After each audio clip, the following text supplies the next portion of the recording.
Pakistan super league में इस वक्त जो है एक छोटा सा मसला आया हुआ है। वो ये कि अली तरी ने एक पॉडकास्ट में कहा कि यार कोई खास तैयारियां नहीं है इस 10वें सीजन के लिए।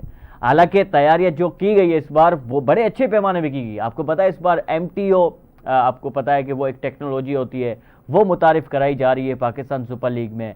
उसके अलावा भी बेताशा ऐसी टेक्नोलॉजीज हैं वो इस बार पाकिस्तान सुपर लीग में वो होंगी। नए ग्राउंड्स होंगे डेफिनेटली रेनोवेटेड।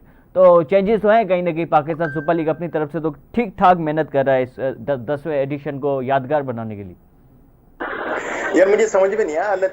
अली तरीन मुझे माकूल किस्म का बंदा लगता था, और वो इस किस्म का वो बयान दे रहा है वो बिल्कुल गलत बात है। मकसद इतना बड़ा इवेंट है, इतना बड़ा टूर्नामेंट हो रहा है और आप एक फ्रेंचाइज के ऑनर होते हुए आप इस किस्म की बातें कर रहे हो, तो भैया फिर उस पर जवाब ये बनता है कि जनाब ये सारी की सारी जिम्मेदारी पीसीबी की नहीं है, फ्रेंचाइजीज की भी होती है। आप क्या कर रहे हो? मकसद हम इंडिया के अंदर देखते हैं जो इंडिया की फ्रेंचाइजीज है पूरे साल जो है ना फेस्टिवल करती रहती हैं। वो कहीं ना कहीं बिलबोर्ड लगाती हैं, वो अपने टूर्नामेंट को उजागर करती हैं इंटरनेशनली भी, उसकी ब्रांडिंग के हवाले से पूरी दुनिया के अंदर। आप क्या कर रहे हो कि यार आप उससे पैसे समेटने के लिए आ जाते हो कि जब वो इवेंट आता है फरवरी के अंदर, मार्च की या अप्रैल के अंदर, और आपने बस मैचेस करा। ऐसा नहीं होता।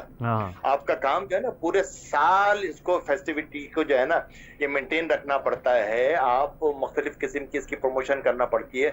तो इनसे सवाल होगा ना आपने क्या किया? बिल्कुल। आपने कोई लड़की और पीसीबी ने भी रिएक्शन दिया है इस चीज का। उन्होंने कहा कि ये वही अली तरी ने जो कभी मीटिंग में नहीं आते और आते हैं तो इस किस्म की कोई बात नहीं करते, वो मोबाइल में गुम होते हैं, मोबाइल चला रहे होते हैं। तो ये पीसीबी ने मेरा रिएक्शन दिया। वो ये भी कह रहे हैं कि हम इस पे एक्शन भी ले सकते हैं, लेकिन चूंकि अभी पीएसएल शुरू होने में है तो कोई मसला ना आ जाए, इस वजह से हम फिलहाल कोई इस चीज पर बड़ी बड़ी नॉन सीरियस किस्म की बात है। एक्शन लेना चाहिए, क्योंकि भैया इसमें तो खुद सिर्फ एक आपका एक क्या नाम है फ्रेंचाइज के मालिक ही बन गए यही नहीं है, उसके साथ साथ आपको काम करना पड़ेगा। आपने यंगस्टर को मोटिवेट करना है, आपने यंगस्टर डेवलप करने हैं, आपने नए प्लेयर्स तैयार करने हैं। ये फ्रेंचाइज का ये काम भी होता है। क्रिकेट को फरोग देना भी आपका एक मेन पॉइंट होता है। तो वो आप दूर बैठे हुए सब कुछ पीसीबी करता रहे। यार पीसीबी की जो करने की चीजें वो कर रहा है, आप भी तो करो ना। तो ये इंतहाई मैं समझता हूं कि बेहुदा किस्म का बयान था और इससे उनको इज्तनाब करना चाहिए।